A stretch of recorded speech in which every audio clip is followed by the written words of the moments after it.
مصطفیٰ جان رحمت پہ لاکھوں کروڑوں درود و سلام۔ بسم اللہ الرحمن الرحیم۔ السلام علیکم ورحمۃ اللہ وبرکاتہ۔ اللہ تعالیٰ ہم سب کے دلوں کو نور ایمان سے بھر دے اور ہر لمحہ آپ پر رحمت اور سکون کی برسات فرمائے، آمین۔ آئیے آج ہم تلاوت قرآن کے نور میں داخل ہوتے ہیں۔ سورہ بقرہ کی آیت نمبر 41 کا ترجمہ۔ اور ایمان لاؤ اس قرآن پر جو میں نے نازل کیا، جو تمہارے پاس کی تورات کی تصدیق کرنے والا، اور اس کے منکر بننے والے پہلے نہ بنو، اور میری آیتوں کے بدلے تھوڑی قیمت نہ لو، اور مجھ ہی سے ڈرو۔ تفسیر۔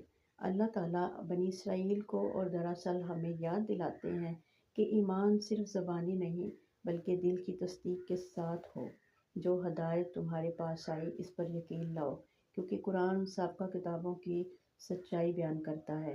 اللہ ہمیں متنبہ فرماتا ہے کہ دین کو دنیا کے فائدوں کے لیے بیچنے والا شخص خسارے میں ہے۔ ایمان، تقویٰ اور خوف خدا ہی اصل دولت ہے۔